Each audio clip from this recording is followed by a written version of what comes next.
Bienvenidos y bienvenidas todas y todos a este nuevo contacto internacional en el marco de la consulta por la calidad educativa.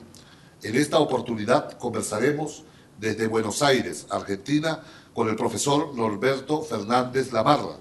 Norberto es especialista, investigador y consultor nacional e internacional en áreas de política, planificación y gestión de la educación. Es director de posgrado de la Universidad Nacional de 3 de Febrero en Argentina. Es además profesor catedrático de esta universidad. Preside la Sociedad Argentina de Estudios Comparados en Educación y es el vicepresidente, por decirlo de alguna manera, del Consejo Mundial de Sociedades de Educación Comparada. Bienvenido, Norberto Fernández Lamarra, a este contacto internacional. Bueno, es un gusto de conversar con ustedes y poder participar en este importante y muy significativo estudio que está realizado sobre la calidad de la educación en América Latina. Norberto, tú diriges la Sociedad Argentina de Estudios e Investigaciones Comparadas y eres el vicepresidente del Consejo Mundial. ¿Cuál es la potencia de los estudios comparados para las reformas educativas o para el estudio de las reformas educativas? Bueno, la comparación o los estudios comparados, como tú sabes, Luis, que también hace muchos años que trabajas en esta temática, son fundamentales para poder tener un marco que permita evaluar, analizar y proponer políticas para cada uno de los países en función de las experiencias, de los resultados que se estén dando en otros países, teniendo en cuenta que sean países que sean comparables con el nuestro, con el que tenemos que proponer las políticas. Muchas veces se hacen propuestas que son en contextos muy distintos. Tú sabes que los primeros estudios, registran los historiadores de educación comparada, los primeros estudios de educación comparada en América Latina los realizó un argentino, Domingo Faustino Sarmiento, en sus viajes a Europa y Estados Unidos, sobre todo a Massachusetts, estudiando la educación popular, la educación primaria en esos países, en esos lugares que ya comenzaron a desarrollarse, pleno siglo XIX, y luego fue el que propuso en la Argentina la legislación y las políticas para el desarrollo de la educación primaria con un sentido amplio, democrático y abarcando la totalidad, como objetivo a la totalidad de la población. O sea que de alguna manera la educación argentina, la educación primaria argentina, la educación básica, nace o se siente enmarcada, más que nace, en estudios comparados. Perfecto. Norberto, desde tu punto de vista como comparativista, ¿cuáles son los mayores retos y desafíos que tienen los sistemas educativos de la región en el presente? Sí, digamos, son muy diversos, muy amplios y dependen en gran medida de cada una de las realidades nacionales, ¿no es cierto? Pero haciendo un panorama de grandes tendencias, yo diría que nos tomemos en cada uno de los niveles de enseñanza. Yo creo que en términos generales, distinto a cuando comenzamos a trabajar en estos temas hace ya 40 años, 50 años, la educación primaria era todavía la educación para los niños en edad primaria era un fuerte déficit. América Latina cubrió ese déficit relativamente fuertemente. Le queda todavía, y esto creo que es una prioridad, atender a la población que a veces está en sectores marginales, ya sea sociales, geográficos o de orden cultural, poblaciones indígenas, poblaciones con otras lenguas originarias, y bueno, ese también es un déficit, pero requiere ya estrategias muy específicas, ¿no es cierto? Pero en términos generales ese gran déficit está cubierto. También el otro déficit que se daba hace 40, 50 años, que era la de formación profesional de los maestros, de los que iban a enseñar en las escuelas primarias. Ahora tenemos una situación importante de déficit en materia de enseñanza media, que ha crecido mucho en estas últimas décadas, pero que todavía muestra señales de distorsiones por los distintos sectores sociales que concurren a ella. En un país como la Argentina, que ya hace muchos años que tiene un fuerte desarrollo, casi un siglo, que tiene un fuerte desarrollo de enseñanza media, fue en las primeras décadas del siglo pasado que comenzó a tener ese fuerte desarrollo. Todavía hay sectores de la población que no son atendidos por las escuelas medias. Y lo que particularmente preocupa es que muchos sectores que son atendidos por las escuelas medias no progresan en la escuela media, fracasan, repiten los cursos, fracasan y luego abandonan. Y tenemos alrededor de un 50%, entre el 45 y el 55%, según las distintas cifras, que no terminan la escuela secundaria. Y actualmente un déficit, no tener la escuela secundaria completa, implica un fuerte déficit para el futuro de los jóvenes. Y otro problema que trae es muchas veces la baja calidad de la enseñanza media en los sectores sociales más bajos, con lo cual los jóvenes, aunque la concluyan, no tienen toda la formación y todas las capacidades necesarias como para enfrentar ya sea los estudios superiores o el ingreso calificado a la fuerza de trabajo.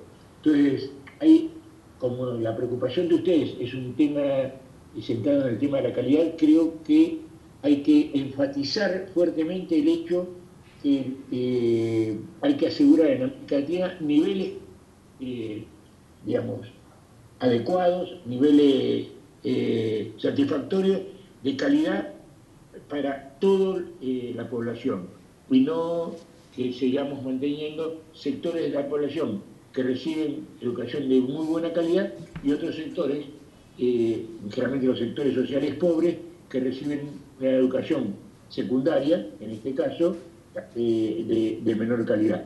Y en materia de educación superior, ha crecido mucho la matrícula de educación superior. Ustedes ahí en Venezuela tienen una experiencia importante con la Universidad Bolivariana, el crecimiento de su matrícula, y hay diversas experiencias en distintos países de América Latina en donde se ve el fuerte desarrollo que ha tenido en las últimas 2 décadas de la educación superior. Esto es importante, pero hay que marcar que parte importante de esa población atendida por la educación superior lo hace en instituciones de educación superior que no aseguran niveles de calidad adecuados, de formación adecuada, y que esto les puede generar a estos futuros graduados un nivel de menores posibilidades en el mercado de trabajo.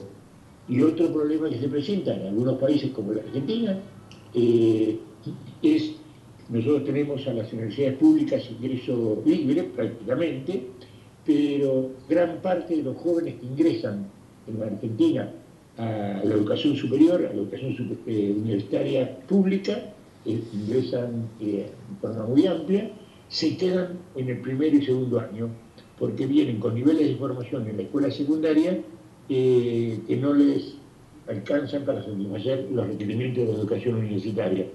Y la universidad no se preocupa muchas veces de esa situación y victimiza a las víctimas. Es decir, a las víctimas de escuelas secundarias de menor nivel de calidad, a víctimas también porque son hijos de sectores sociales pobres o marginales, los victimiza planteándole exigencias desde el primer año difíciles de satisfacer. Y por lo tanto los jóvenes intentan durante 2, 3, 4 años aprobar los cursos, no lo logran y abandonan la universidad. O sea que el tema de la calidad y las exigencias para el futuro se cruzan fuertemente por los requerimientos sociales. Y tenemos que tener muy claro en América Latina que el esfuerzo inmediato que tenemos que hacer es atender adecuadamente, satisfactoriamente, con todos los recursos que sean necesarios a los sectores sociales recién ingresados o que están ingresando por primera vez a la educación superior o que han cursado la enseñanza media o están cursando la enseñanza media y no se encuentran adecuadamente atendidos. Un tema que también me preocupa y que no lo veo en las preocupaciones muchas veces de las políticas educativas es que la educación brinda una formación para el largo plazo. Los jóvenes que actualmente están en la escuela secundaria, que están en la universidad, son jóvenes que van a estar en plenitud, digamos, de jóvenes maduros, pero en plenitud como ciudadanos, como profesionales, como trabajadores, dentro de 20, 25 o 30 años. Entonces, tenemos que hacer un esfuerzo, y es muy difícil, no lo veo en América Latina, y eso me preocupa, por tener una definición, una discusión, un debate sobre qué formación tenemos que dar para que los jóvenes puedan actualizarse permanentemente a través de procesos de educación permanente, a través de procesos de apoyo para eso, pero que les permita satisfacer los requerimientos todavía imprevisibles de una sociedad del conocimiento, de la información, de la comunicación, que nos resulta a esta altura absolutamente difícil de prever. Pero tenemos que atender a que esos jóvenes sí van a estar en plenitud y cuando se den requerimientos que ya nosotros mismos no podemos definir ahora porque el desarrollo científico, tecnológico, avanza de una manera muy rápida. Uno de los temas centrales entonces es el tema del conocimiento y la necesidad de complementar las políticas educativas con políticas del conocimiento. A mí me preocupa mucho porque en las situaciones de analfabetismo que teníamos en el pasado, los chicos que no cursaban la educación básica completa, que abandonaban o que no habían tenido oportunidad de cursarla, rápidamente podían ser alfabetizados. La experiencia cubana para toda América Latina es una experiencia muestra claramente que es posible alfabetizar, o fue posible alfabetizar hace 30, 40, 50 años a jóvenes que no tenían escolaridad. Esto va a ser cada vez más difícil por el desarrollo del conocimiento, de la ciencia, de la tecnología. Por lo tanto, no quiero ser pesimista, pero yo a veces uso los que perdían el tren antes, con un tren expreso, con un sistema expreso, podían alcanzar las estaciones perdidas. Mi impresión es que por estas mayores exigencias, los que pierdan el tren ahora, en el momento de su escolaridad, va a ser muy difícil alcanzarlas en el futuro. Norberto, lo que tú planteas, asociado al tema de la calidad, requiere de enormes desafíos en materia de formación de docentes. Bueno, este es otro tema. Sí. ¿Qué deberíamos cambiar en materia de formación de docentes en la región? Bueno, justamente después de la exposición que recién hice sobre la situación de la escuela y las demandas, el otro tema fundamental es la formación de los docentes. Yo creo que es un tema complejo porque también hay que formar docentes para el futuro que se puedan adecuar a esas demandas todavía no definidas por el desarrollo científico, tecnológico y de la sociedad del conocimiento.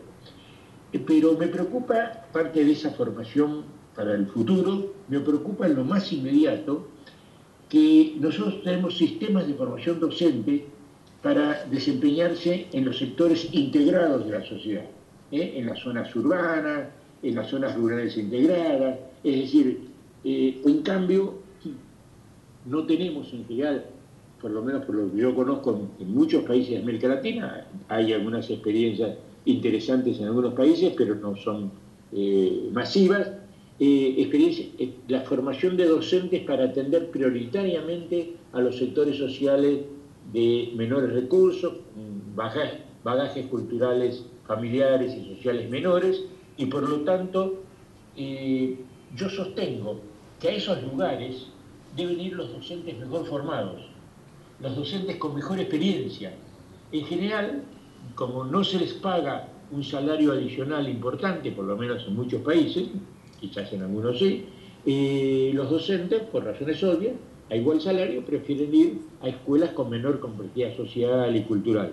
En cambio, tenemos que buscar sistemas de incentivos salariales, incentivos profesionales y de formación que nos permitan poder disponer de los mejores docentes, los más capacitados en las zonas en donde se requiere un mayor protagonismo del docente para compensar esas deficiencias sociales, culturales y de conocimiento que tienen muchos jóvenes.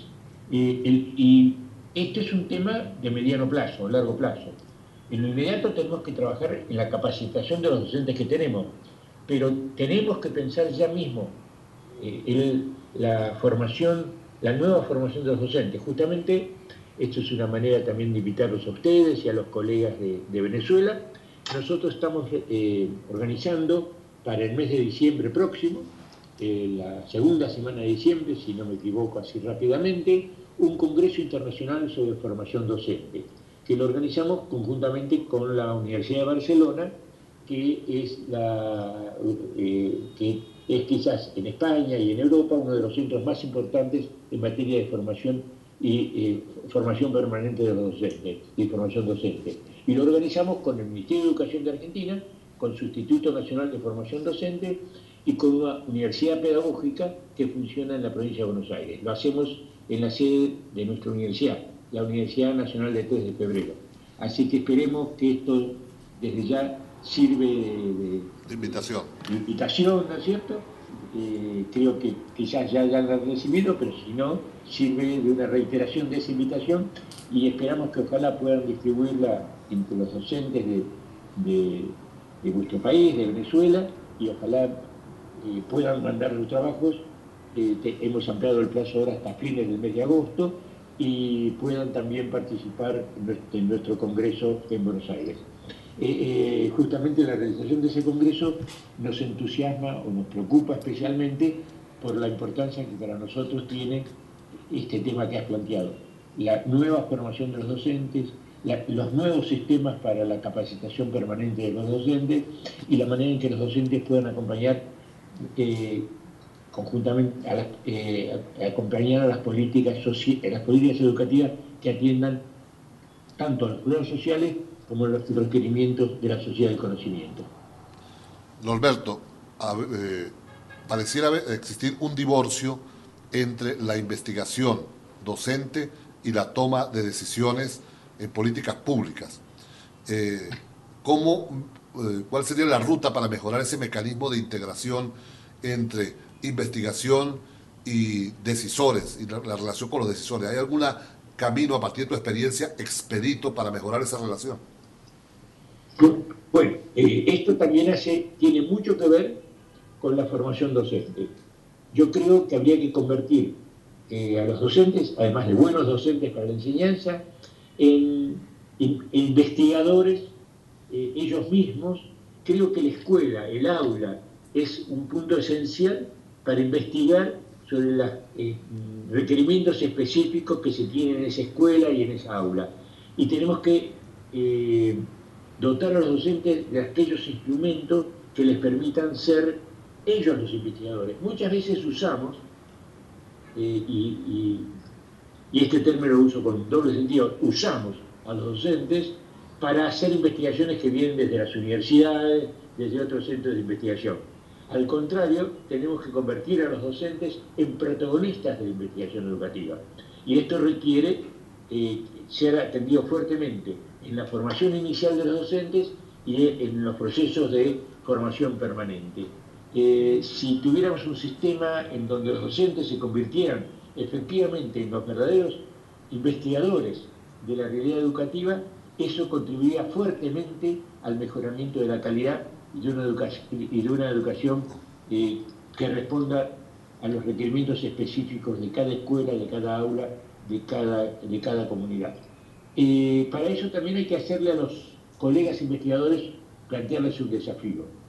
Muchas veces las metodologías de la investigación son muy complejas, son para ser desarrolladas en instituciones específicas, en donde se plantean muchos años para desarrollar esas investigaciones. Tenemos que llegar a modelos de investigación, a instrumentos de investigación que permitan que sean menos complejos, que sean igualmente ricos, métodos vinculados con los metodologías de investigación-acción o vinculados con la que simplifiquen las muchas veces complejas formaciones que damos en el nivel superior y en el posgrado para la formación para la investigación.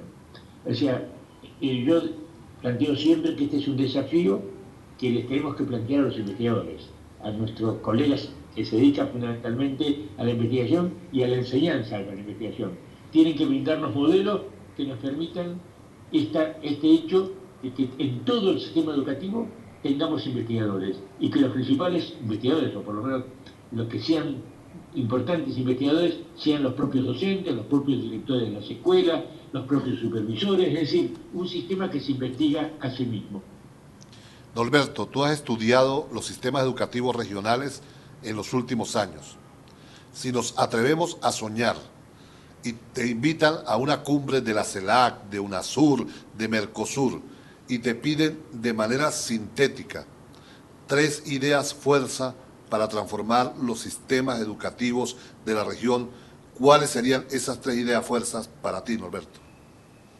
Bueno, muy complejo sintetizarlo, pero evidentemente hay algo, es una idea más política la que voy a plantear, pero primero, que no hemos hablado de eso, yo creo fuertemente en que nosotros estamos muy dependientes de lo que nos viene del norte, es decir, de los países desarrollados, ¿no es cierto? Y entonces cuando vemos, por lo menos en Argentina y en otros países, se muestran modelos importantes desarrollos llevados a cabo en países europeos, aún en países asiáticos y demás, con marcos sociales, culturales y políticos muy distintos. Creo que yo lo planteo para la educación superior fuertemente, pero creo que es importante para todo el sistema educativo. Tenemos que hacer una convergencia sur-sur, trabajar los países de América Latina, junto con otros países de otros continentes con niveles similares de desarrollo, pero sobre todo los países de América Latina, compartiendo entre nosotros experiencias, ¿no es cierto? Esto no quiere decir aislarse de los países desarrollados, pero en la medida en que nosotros tengamos nuestras propias redes de trabajo, nuestros propios proyectos, nuestras propuestas de estudios comparados, por eso es muy importante que ahora la sociedad venezolana dentro de poco se integre a nuestra familia de sociedades nacionales en América Latina de estudios comparados, trabajar en red complementariamente y también, por supuesto, articularnos con el resto del mundo, pero partiendo de nuestros propios problemas. Yo creo que esto es una definición política difícil, porque digamos, la influencia que tienen los países desarrollados, incluso con sus financiamientos, con sus recursos y demás, es decir, un tema que yo no mencioné, que me parece muy importante, cada vez más el desarrollo científico y tecnológico y el conocimiento, como ya dije, pasa a ser lo más importante para la educación en el futuro. Aún los socios del capitalismo internacional, como son el Banco Mundial y el BID, el Fondo Monetario, aceptan que el futuro del desarrollo de los países va a estar basado en el conocimiento. Nuestros países nunca pudieron ser líderes en materia de desarrollo porque les faltó el capital. Si ahora también les falta el conocimiento, vamos a seguir siendo dependientes. Y a mí me preocupa que estamos dedicando en América Latina solo promedio un 0,5% de nuestro Producto Bruto Interno a investigación. El único país que ha duplicado esa cifra y lo supera es Brasil, que ya ha alcanzado el 1%, pero en Brasil tienen un sector empresario que también contribuye fuertemente a la inversión de investigación para el desarrollo. O sea que nuestros países deben a pesar de sus limitaciones, apostar fuertemente a investigación, pero no a investigaciones financiadas con el capital y con los recursos que vienen del norte, los cuales pueden venir bien, en algunos casos siempre que se ajusten a nuestras necesidades, pero básicamente tenemos que desarrollar prioritariamente con recursos propios aquellas investigaciones y aquellos ámbitos de investigación que nos van a posibilitar el desarrollo futuro. Por lo tanto, para mí una idea política central, una idea político, científico, educativa, social, es esta de que educación y conocimiento funcionen articuladamente y que investiguemos, dedicamos más recursos a la investigación y particularmente a la investigación educativa. Por eso hacía referencia a hacer que nuestros docentes sean también investigadores educativos. Otra idea central es, complementaria de este, como lo anticipé, es crear, como lo hubo en el pasado y se ha ido perdiendo porque se ha ido deshilachando por razones presupuestarias, el rol de la UNESCO. Cuando yo me inicié en estos temas de la planificación y de la política, que tú me mencionabas en mi currículum, hace ya muchos años, la UNESCO y la Oficina Regional de Santiago y sus distintos otros ámbitos eran para nosotros como nuestra familia. Esto se ha deshilachado, o sea la UNESCO, sean otros universidades, sea el Mercosur o otros organismos que creemos para eso, debemos trabajar más juntos. Es decir, debemos crear esa comunidad en materia de educación de naciones latinoamericanas y de América del Sur, y no solo ocuparnos, que son importantes, de los temas económicos, también ocuparnos de los temas educativos, que yo creo que son cada vez más importantes. Y una tercera idea es, a partir de esto, generar un fuerte intercambio de experiencias, un banco, ahora con todos los métodos que tiene la tecnología, en donde podamos entre todos poder ayudarnos mutuamente, discutir. Yo uso mucho el tema debate. Yo creo que nos falta en educación el debate. Debatir nuestras temáticas, nuestras políticas, no solo a nivel central, sino en nuestras escuelas, es decir, pensando en el futuro, pensando en ese requerimiento social y consciente, pero debatir. Esto es otro día importante. Desde ya que una organización de este tipo debe también plantearse prioridades. Creo que en este momento una prioridad importante, como ya lo dije al comienzo de esto, es el tema de atender prioritariamente a los sectores sociales con menores recursos, más pobres, que han tenido históricamente menos apoyo.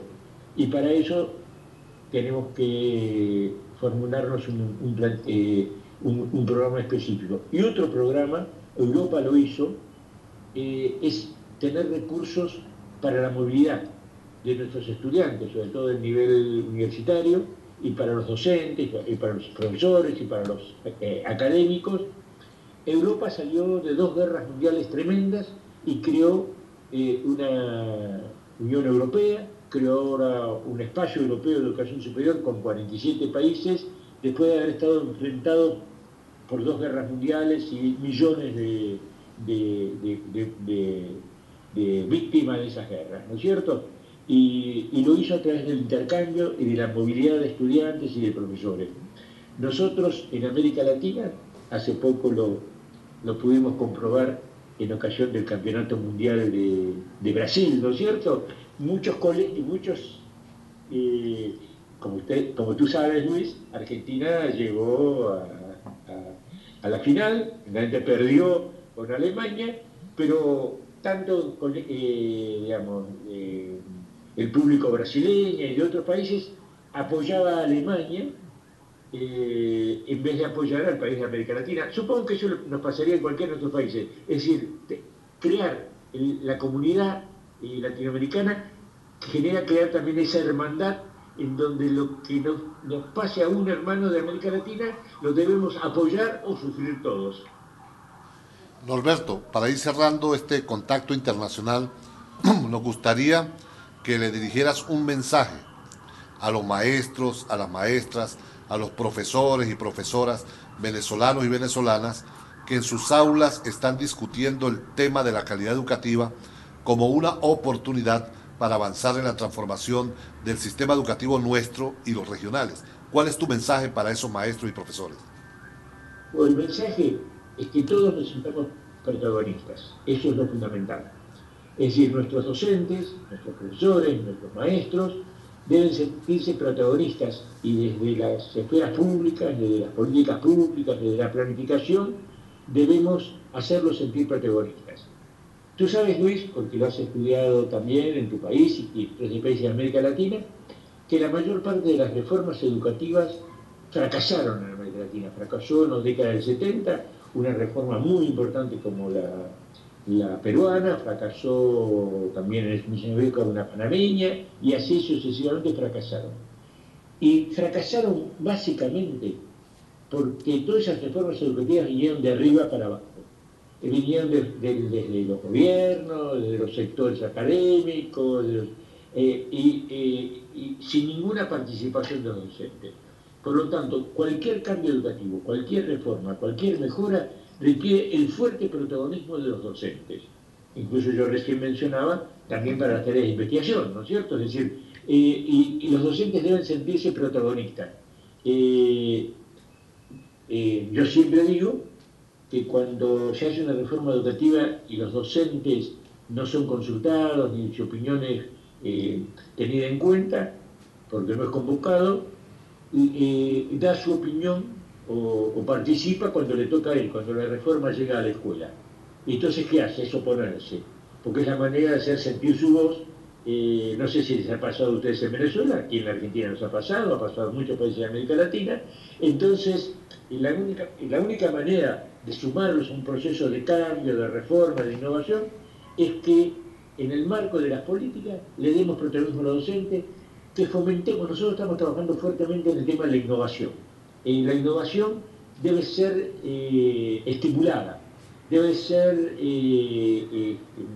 la innovación no solo desde los sectores medios del sistema educativo, sino desde la base, desde las escuelas, desde cada una de las regiones. La innovación debe ser estimulada desde cada universidad, debe ser estimulada, debe sentir los docentes que la llevan adelante deben sentirse apoyados, deben tener recursos técnicos, recursos profesionales y quizás también algún recurso financiero.